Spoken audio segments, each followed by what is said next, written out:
Yeah, our tree farm is Wild Thyme Farm, located in the middle of the Chehalis River Valley in a town called Oakville. It's about 150 acres in total, with a mixture of about 100 acres of native forest and also pastures and orchards and all sorts of other habitats.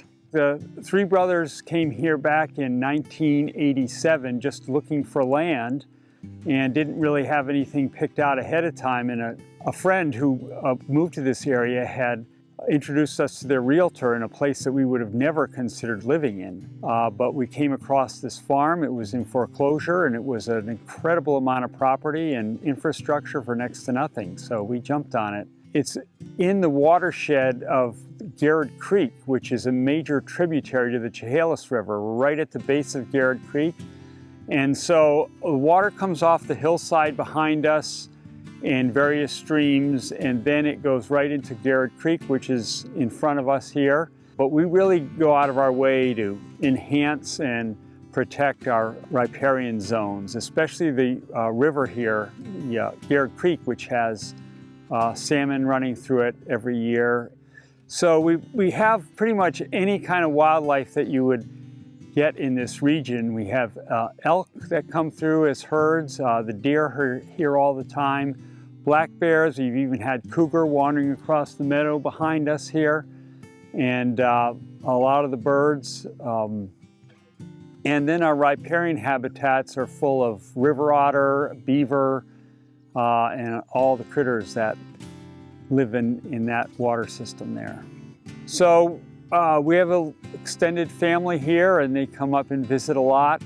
There's so many aspects of it. I love the New England hardwoods grove up deep in the forest up here that we planted as kind of where we're all from, and the unique trees of that area. That's a fantastic place. I love the upper meadow and the big evergreen groves up there as you come out on top and you can see Mount Rainier.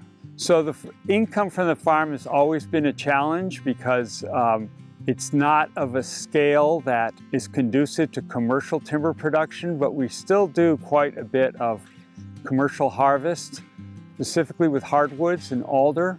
That's 90% of what we produce here. We've expanded into value-added lumber production, producing lumber, slabs, and even into finished products. So that's an evolving income stream.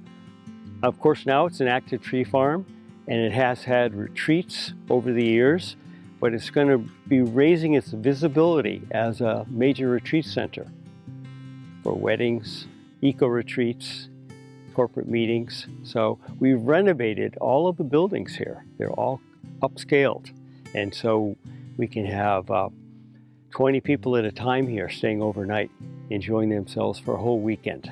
Yeah, I think it's all about community here, and that's always in an evolving state as well too, that we're meeting new people. We have our standard usual suspects, and we do a lot of great sharing together.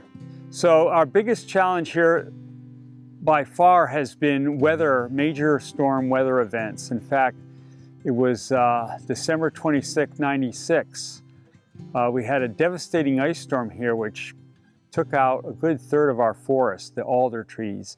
And that was the main inspiration for getting involved in forest management, because by having neglected the forest the first 8 years we were here, we allowed an unhealthy and a structurally weak situation to develop in the forest that the ice storm took advantage of. The reason why I nominated John and his family as Tree Farmers of the Year is because of their sense of community, their dedication and understandings of the science and principles of forestry, all the way from the individual tree level to the stand level, his involvement in the community, his willingness to share his information to the community by inviting people up and being involved with several groups all the way from local level to government level, forestry, to all the way to the national level.